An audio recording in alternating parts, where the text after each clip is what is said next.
ஆதவர்ஜுனா யார்? நான் இன்றைக்கு பதிவு பண்றேன். 5 வயதில் என்னுடைய குடும்பம் ஒரு காவல்துறை குடும்பம். என்னுடைய தாத்தா ஒரு போலீஸ் ஆபீசர். 2 பெண்கள், ஒன்னு தெலுங்குதி ஐபிஎஸ், தமிழ்நாட்டின் முதல் காவல்துறை அதிகாரி என்னுடைய பெரியம்மா. போலீஸ் குடும்பத்தில் வளர்ந்தவன் நானு.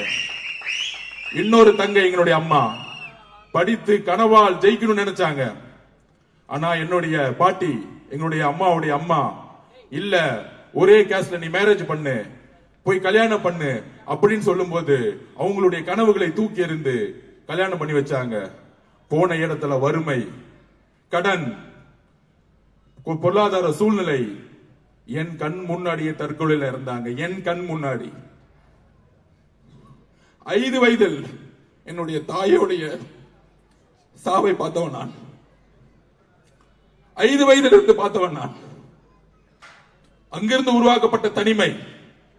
13 வயதில் என்னுடைய ஆசிரியர் என்னுடைய நூலகத்தில் உட்கார வச்சார். என்னுடைய கோபங்கள், சமூகத்தில் மேற்பட்ட கோபங்களை மாற்றினார். படிச்சுக்கிட்டே இருப்பேன். அப்பொழுதுதான் அம்பேத்கரை படிச்சேன். ஏன் சாதியை ஒழிக்க வேண்டும்? சாதியினால் என்னுடைய அம்மா தற்கொலை செய்யப்பட்டார். அப்பொழுதுதான் அம்பேத்கரை உள்வாங்கினேன், பெரியாரை உள்வாங்கினேன். எப்பொழுது? என்னுடைய 14 வயதில். 15 வயதில் நான் படித்தது இன்ஜினியரிங் அல்ல, ஸ்போர்ட்ஸ் கோட்டால என்னுடைய சொந்த முயற்சியில் மேடம் ஜெயலலிதா அவர்கள் உருவாக்கப்பட்ட சிஎம் சீஃப் மினிஸ்டர் ஸ்காலர்ஷிப்ல தமிழ்நாட்டில் 3 பேர்ல ஒரு ஆளா சென்னையோட ஸ்போர்ட்ஸ் ஹாஸ்டல்ல எனக்கான கல்வியை நானே உருவாக்கியவன். நான் ஏழைதான், ஆனால் வேலை தெரிந்தவன். பொலிட்டிக்கல் சயின்ஸ் 15 வயசுல படிச்சேன். பல்வேறு துறைகளை வேலை செஞ்சேன். எனக்கு வறுமைதான். எனக்கு திருமணம் நடந்தது, காதல் திருமணம். காதல் திருமணம் ஏழை பணக்காரர் என்று பார்த்து வருவது கிடையாது. ஆனால் நான் ஏழையாக இருந்ததால் அந்த திருமணமும் இன்றைக்கு வரைக்கும் விமர்சனம் செய்யப்படுகிறது. ஒரு ஏழை பணக்காரன் ஆகக்கூடாது என்கின்ற சமூகம் சொல்லுகிறது. அரசியலுக்கு வந்து திமுக குடும்பம் மாதிரி கொள்ள அடிச்சு நான் இந்த இடத்துக்கு வரல. அப்ப கல்யாணம் செய்த பிறகு என்னுடைய பொருளாதாரத்தை நான் உருவாக்க வேண்டும். அப்பொழுது குடும்ப உறுப்பினர்கள் மூலம் ஒரு பேங்க் உருவாக்கின, மைக்ரோ பைனான்ஸ். 7 வருஷம் கடுமையாக உழைத்தேன். 100 ரூபாயில இருந்து 3000 கோடி கம்பெனியா மாத்தினேன். அதுக்கு என்னுடைய குடும்ப பொருளாதாரத்தில் ரீதியா எனக்கு சப்போர்ட் தந்துச்சு. ஆனால் அரசியல் வரும் பொழுது அந்த நிறுவனத்தை தூக்கி எறிந்து அதில் விற்ற ஒரு முதலீடை வைத்து வெளியே வந்து அரசியல் தான் என்னுடைய வாழ்க்கை என்பதை வெளியெடுத்து வந்தேன். இது பொதுத்தளத்தில் சொல்றேன். இனிமேற்றும் ஆதவர்ஜுனாக்கு தொழில் கிடையாது, எந்த தொழில் குறிக்கோளும் கிடையாது. ஏன் நான் அரசியல் வரேன்? 15 வயதில் முடிவு பண்ண. அதனால்தான் பொலிட்டிக்கல் சயின்ஸ் படிச்சேன். உங்களுடைய உதயநிதி பொலிட்டிக்கல் சயின்ஸ் படிச்சாரா? இல்ல முக ஸ்டாலின் சார் பொலிட்டிக்கல் சயின்ஸ் படிச்சாரா? என்னுடைய கனவு, என்னுடைய குறிக்கோள் 14 வயதில் உருவாக்கப்பட்டது. என்னுடைய உறுதியை உழைக்க முடியாது. ஏன் தெரியுமா? எங்க அம்மா சாவும் போது கையை பிடிச்சிட்டு சொன்னாங்க, எங்க அக்கா தைரியமா முடிவு பண்ணுச்சு, தமிழ்நாட்டுடைய ஃபர்ஸ்ட் போலீஸ் ஐபிஎஸ் ஆபீசர் ஆயிட்டாங்க. அந்த டைம்ல வெள்ளூர்ல அவங்க தான் டிஎஸ்பியா இருந்தாங்க. நான் தம்பி, நான் தைரியமா முடிவு பண்ண முடியல. அதனால நான் இன்னைக்கு இறக்குறேன். ஒண்ணு உறுதி கொடு, காலம் முழுவதும் உண்மையாகவும் தைரியமாக வாழு, எதற்காக போராடு, யார பார்த்து பயப்படாத. சொன்னது எங்க அம்மா. எங்க அம்மாவோட கடைசி வாக்கியம், கடைசி வாக்குறுதி. ஒவ்வொரு செயலை செய்யும் பொழுது நான் எங்க அம்மாவுடைய கடைசி மரண வாக்குமூலத்தை நினைத்தே வாழ்ந்து கொண்டிருக்கிறேன். என்னுடைய வாழ்க்கை, என்னுடைய மனைவி, என்னுடைய தங்கை, என்னுடைய 8 வயது குழந்தை, அவ்வளவுதான். அதற்கு மேல பெரிய வாழ்க்கை கிடையாது. ஆனால் 15 வயதில் உருவாக்கப்பட்ட வாழ்க்கை என்னுடைய அம்மாவுடைய இறப்பிலிருந்து உருவானது. ஒரு ஏழை தாய் இந்த சமூகத்தில் ஏன் தற்கொலை செய்தார்கள்?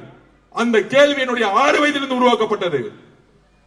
அந்த 6 வயதிலிருந்து உருவான நான் இன்று உங்கள் முன்னால் ஒரு அரசியல்வாதியாக உறுதியாக நிற்கிறேன். இந்த சமூகத்தில் மாற்றத்தை உருவாக்க வேண்டும். என்னுடைய தாய்மாரி ஒருத்தர் தற்கொலை பண்ணிக்க கூடாது. இங்க இருக்கக்கூடிய அதிகாரங்கள் மக்களுக்காக உருவாக்கப்பட வேண்டும். இங்க கூடிய அரசியல் மக்களுக்காக உருவாக்கப்பட வேண்டும். இங்க கூட அரசியல் ஏழைகளுக்காக உருவாக்கப்பட வேண்டும். நான் ஒரு ஏழையாக இருந்தேன். ஆனால் நான் உருவாக்கிய பணம் இது வரைக்கும் என் மேல எந்த கேஸும் கிடையாது, இன்றைக்கு வரைக்கும்.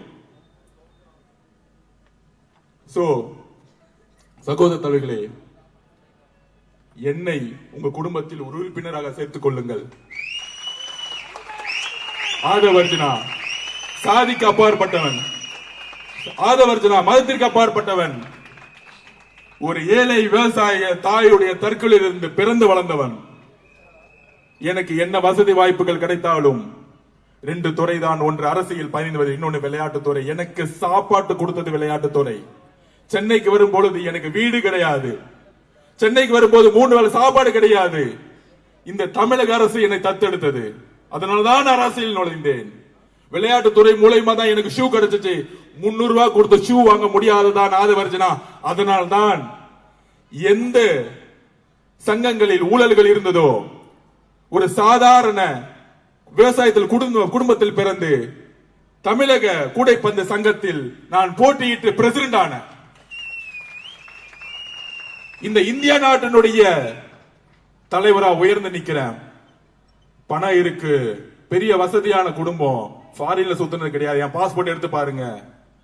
எங்கெல்லாம் அடக்குமுறை இருக்கிறோ, எங்கெல்லாம் ஆதிக்கம் இருக்கிறோ, எங்கெல்லாம் வறுமை இருக்கிறோ, என்னை நான் என்றைக்கு தமிழ்நாடு பாஸ்போர்ட் அசோசியேஷன் இந்தியாவுடைய அசோசியேஷன் பிரசிடென்ட் ஆனனோ, நீங்க எங்க வேணா கேட்டு பாருங்க, ரெக்கமெண்டேஷன் ஊழலும் நான் தேர்ந்தெடுத்த நிர்வாகத்தில் கிடையவே கிடையாது. நான் எப்பொழுதும் ஊழலுக்கு எதிர்வான. எனக்கு பண ஆசை கிடையாது. தொழில தூக்கி போட்டு வந்தேன். நான் உருவாக்கிய பேங்க் வச்சிருந்தாலே வருஷத்துக்கு 300-400 கோடி லாபம் வந்திருக்கும். எனக்கு ஒரு உணர்வு இருக்கு. மத சார்பற்ற கொள்கையின் தலைவர் விஜய் அவர்களை முதல் சந்திப்போம் கேட்டேன். அண்ணா, எந்த காரணத்தையும் நாம் பிஜேபியோட சேரக்கூடாது, மத சார்பற்ற கொள்கையில் சமூக நீதி, அதை தான் அண்ணாவும் சொன்னார். நாம் உறுதியாக ஒரு கொள்கையை உருவாக்குவோம். அண்ணாவிற்கு அப்புறம் ஒரு உண்மையான அரசியலை உருவாக்குவோம். அண்ணன் விஜய் அவர்கள் என்னோட பதிவு பண்ணார். அதனால மட்டும்தான் நான் அண்ணனோட இணைந்தேன். ஏனென்றால் நாங்கள் இணைந்தது கொள்கைகளால், நாங்கள் இணைந்தது ஒரு புதிய அரசியலை உருவாக்குவதான். அப்படி ஒரு அண்ணனை அடிச்சு அடிச்சு அடிச்சு இன்னைக்கு மிதிச்சு, கொளத்தூர் போக கூடாது, இங்க போக கூடாதுன்னு ஒரு உருவாக்கிய தமிழக அரசு